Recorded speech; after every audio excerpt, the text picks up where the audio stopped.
Ahora, para dar voz a uno de los relatos de Rosario Castellanos, contaremos con la valiosa participación de Margarita Castillo. Bueno, pues díganme si estamos bien con el micrófono. Entonces, agradeciendo profundamente la oportunidad de estar con ustedes aquí, agradeciéndoles a todos, damos inicio. Entro en frío.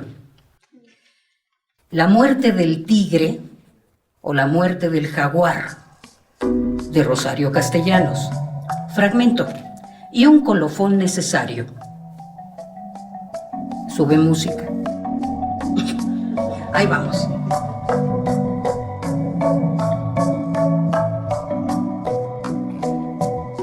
La comunidad de los Bolometic estaba integrada por familias de un mismo linaje. Su espíritu protector, su guaygel, era el tigre, el jaguar, cuyo nombre fueron dignos de ostentar por su bravura y por su audacia. Después de las peregrinaciones inmemoriales, huyendo de la costa, del mar y su tentación suicida, los hombres de aquella estirpe vinieron a establecerse en una parte alta de Chiapas, en un valle rico de prados, arboledas y aguajes. Allí, la prosperidad les alzó la frente de nuevo. Cuando la llegada de los blancos, de los caxlanes, el ardor belicoso de los Bolometic se lanzó a la batalla con un ímpetu que al estrellarse contra el hierro invasor vino a caer desmoronado. Peor que vencidos, estupefactos, los Bolometic sintieron en propia carne el rigor de la derrota, esa que antes jamás habían padecido. Fueron despojados, sujetos a cárcel, a esclavitud. A los que lograron huir, su condición les sopló al oído su debilidad, y huyendo se hicieron invisibles a la hazaña de sus perseguidores. Buscaron entonces el refugio en las estribaciones del cerro. Allí se detuvieron a recontar lo que habían rescatado de la catástrofe. Allí iniciaron una vida precaria en la que el recuerdo de las pasadas grandezas fue esfumándose, en la que su historia se convirtió en un manso rescoldo que ninguno era capaz de avivar. De cuando en cuando los hombres más valientes bajaban a los parajes vecinos a trocar los productos de sus cosechas y para visitar los santuarios, solicitando a las potencias superiores que cesaran de atormentar a su guaygel, al tigre, al jaguar, al que los brujos oían rugir herido en la espesura de los montes. Los Bolometic eran generosos para las ofrendas y sin embargo sus ruegos no eran atendidos. Y su tigre, su jaguar, aún debía recibir muchas heridas más. Porque la codicia de los caxlanes nunca se aplacaba, ni con la predación ni con los tributos. Su codicia no dormía y se crecía en ellos, en sus hijos, en los hijos de sus hijos. Los caxlanes siempre avanzaban, hollando la tierra con los férreos cascos de sus caballos, derramando en todo alrededor su mirada de gavilán y chasqueando su látigo. Los Bolometic vinieron y vieron que se aproximaba la amenaza y no corrieron, como antes, a aprestar un arma, porque ya no tenían el coraje de esgrimirla. Se agruparon temblorosos de miedo a examinar su conducta, como si estuvieran a punto de comparecer ante un tribunal exigente y sin apelación. No iban a defenderse. ¿Cómo? ¿Cómo? Si habían olvidado el arte de guerrear y no habían aprendido el de argüir, solo iban a humillarse. Las laderas buenas para sembrar, con pinares que han de talarse para abastecimiento de leña y carbón, con ríos que moverían molinos, todas esas son propiedad de los Diegos, Mijangos y Orantes, quien probó que su descendencia directa era de aquel otro Diego Mijangos, conquistador, y de los Mijangos que sobrevinieron después, los encomenderos.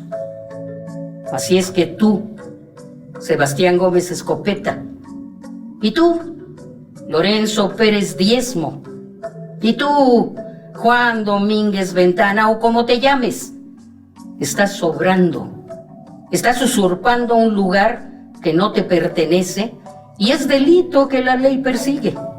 Vamos, vamos, chamulas, fuera de aquí. Los siglos de sumisión habían deformado aquella raza. Con prontitud abatieron el rostro en un signo de acatamiento. Con docilidad solo mostraron la espalda. Las mujeres iban adelante, cargando a los niños y los enseres más indispensables. Los ancianos, con la lentitud de sus pies, la seguían. Y atrás, para proteger la emigración, iban los hombres. Jornadas duras, sin meta, abandonando este sitio por hostil y el otro para no disputárselo ahora a sus dueños. Escasearon los víveres y las provisiones. Aquellos en quienes más cruelmente mordía la necesidad se atrevieron al merodeo nocturno cerca de las milpas y aprovechaban la oscuridad para apoderarse de una mazorca, de las hojas de algunas legumbres. Pero los perros husmeaban la presencia del extraño y ladraban su delación.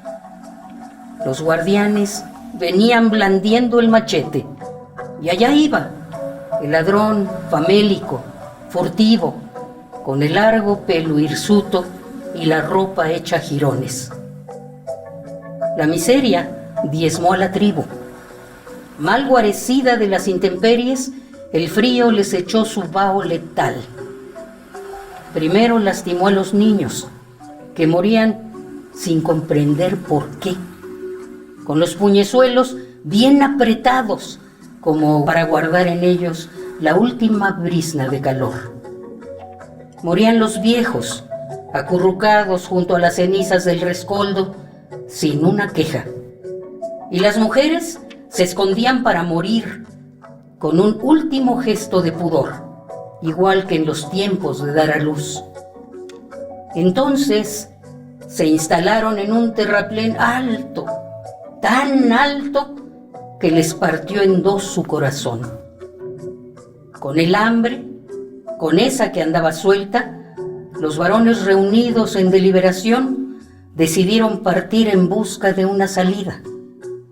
Las esposas renunciaron al último bocado para no entregarles vacía la red del bastimento, y en la encrucijada, donde se apartan los caminos, se dijeron adiós. Andar, andar. Los Bolometic no descansaban en la noche. Sus antorchas se veían vivoreando entre la negrura de los cerros. Y llegaron a Ciudad Real, acesantes, agotados, pegajosa la ropa de sudor desgarrada, las costras de lodo ya secas, ya de muchos días, se les habían resquebrajado lentamente, dejando al descubierto sus pantorrillas desnudas.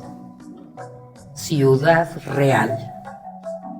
Ciudad Real mantuvo siempre una relación de injusticia y tercamente apegada al terror. Los Bolometic atravesaron las primeras calles entre la tácita desaprobación de los transeúntes que esquivaban, con remilgados gestos, el roce con aquella ofensiva miseria. El mercado atrajo a los forasteros. Aquí está el lugar de la abundancia. Aquí el maíz que sofoca las trojes con su amarillez de oro. Aquí las bestias de sangre roja destazadas pendiendo de enormes garfios. El gendarme, encargado de vigilar aquella zona, se paseaba distraídamente entre los puestos, canturreando una cancioncilla, espantando aquí y allá una mosca. Pero cuando advirtió la presencia de esos andrajosos, adoptó automáticamente una actitud de celo. Empuñó con más fuerza el garrote, dispuesto a utilizarlo a la primera tentativa de robo. Sin embargo, los Bolometic parecían tener intenciones pacíficas. Se habían alejado de los puestos para ir a buscar un sitio vacío en las gradas de la iglesia de la Merced. Encuclillados, los indios se expulgaban pacientemente y comían los piojos. El gendarme los observaba a distancia, complacido, porque el desprecio estaba de su parte. Un señor que rondaba en torno a los Bolometic se decidió por fin a abordarlos. Rechoncho, calvo, les dijo: «¡Iday, chamulas! ¿Están buscando colocación?» Los Bolometic cruzaron entre sí rápidas y recelosas miradas. Cada uno descargó en el otro la responsabilidad de contestar. Por último, el que parecía más respetable le preguntó: «¿Acaso tú puedes darnos trabajo? ¿Acaso eres enganchador?»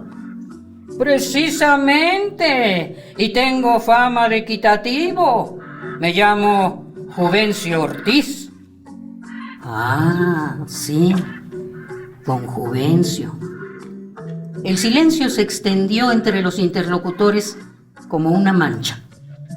Don Juvencio tamborileaba sobre la curva de su abultado abdomen a la altura del botón del chaleco donde debería enroscarse la leontina de oro que no había. «¿Entonces qué? Chamulas, ¿hacemos trato?» Pero los indios no tenían prisa. Nunca hay prisa de caer en la trampa. Bajamos de nuestro paraje. «Hay escasez allá, patrón. No se quieren dar las cosechas». «Más a mi favor, chamula. Vamos al despacho para ultimar detalles». Don Juvencio echó a andar, seguro de que los indios seguirían. Hipnotizados por esa seguridad así entrecomillada, los Bolometic fueron atrás de él. Lo que don Juvencio llamaba con tanta pompa su despacho no era más que un cuchitril, un cuarto redondo, en una de las calles paralelas a la del mercado. El moblaje lo constituían 2 mesas de ocote, un estante repleto de papeles y 2 sillas de inseguras patas. En una de ellas estaba el socio de don Juvencio, de largo perfil, protegido por una visera de celuloide verde. Este graznó cuando tuvo ante sí a los recién venidos. «¿Qué trae usted de bueno, don Juvencio?» «Lo que se pudo conseguir, mi estimado. La competencia es dura. Afuera hay enganchadores con menos méritos que yo. Yo tengo título de abogado, expedido por la Escuela de Leyes de Ciudad Real, y esos con menos experiencia que yo me arrebatan a los clientes». «Usan otros métodos, señor. Usted nunca ha querido recurrir al alcohol. Un indio borracho ya no se da cuenta ni de lo que hace ni a lo que se compromete. Pero usted, con tal de ahorrarlo del trago, no es eso. Es que aprovecharse de la inconsciencia de estos infelices es, como dice su ilustrísima don Manuel Oropesa, una bribonada. Pues así nos va con sus ideas. Usted era el que afirmaba que todo podía faltar en este mundo, pero que siempre sobrarían indios. Ya estamos viendo que no.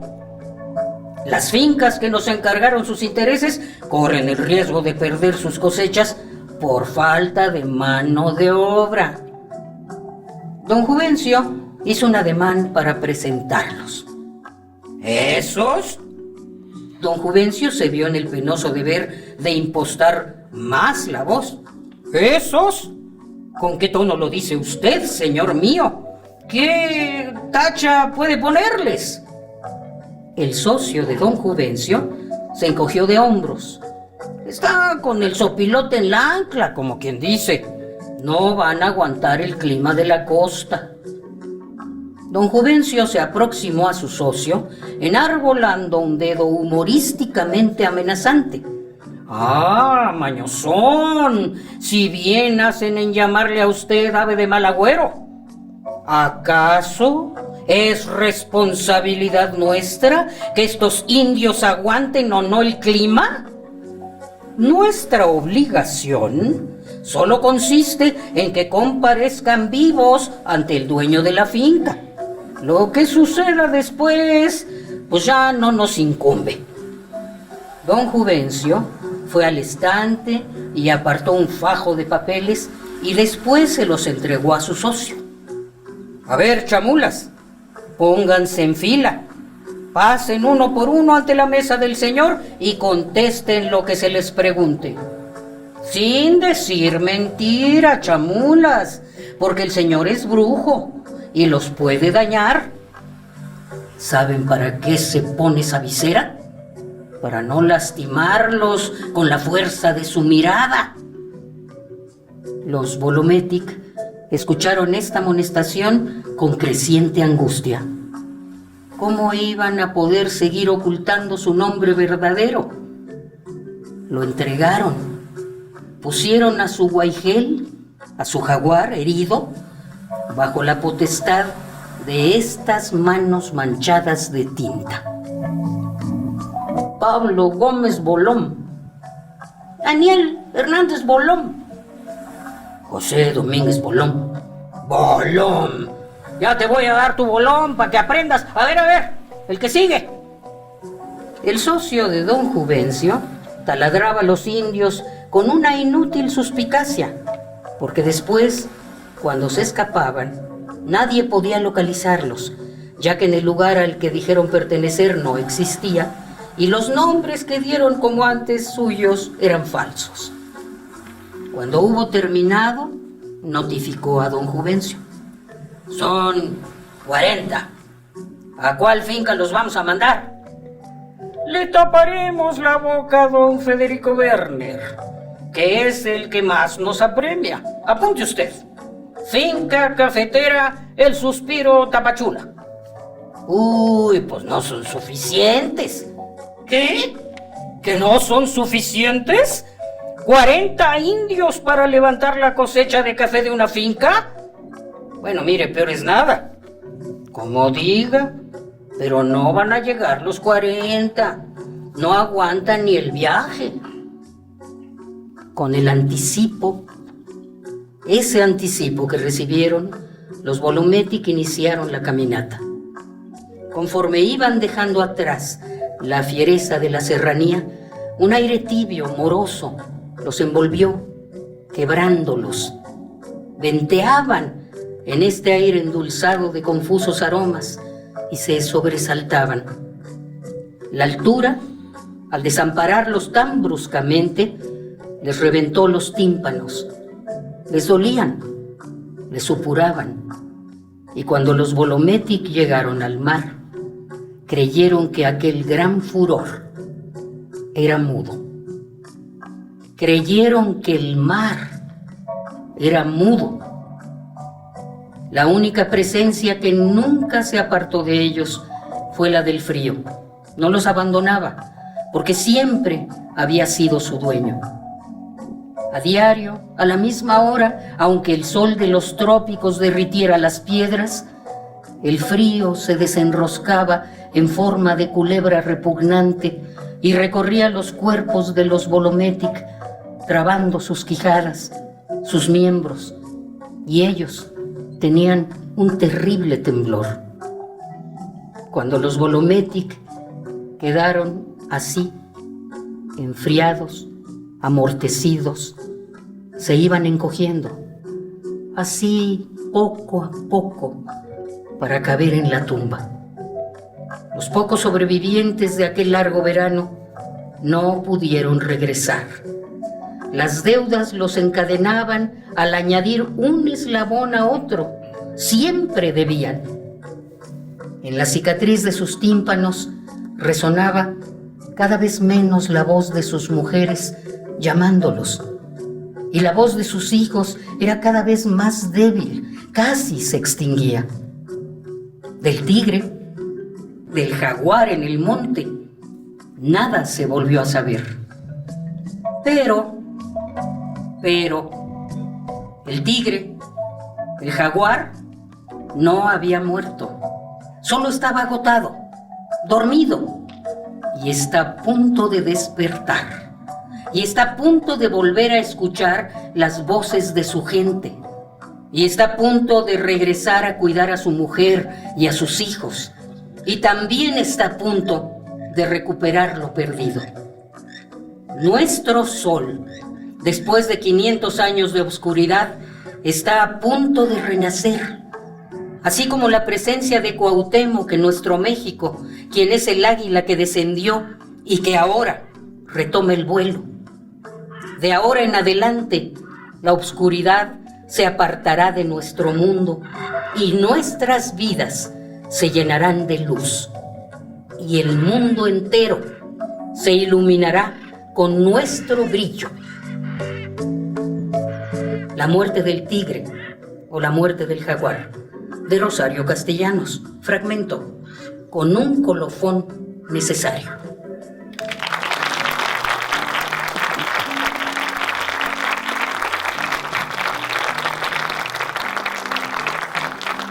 Muchas gracias, maestra Margarita Castillo, por esta lectura.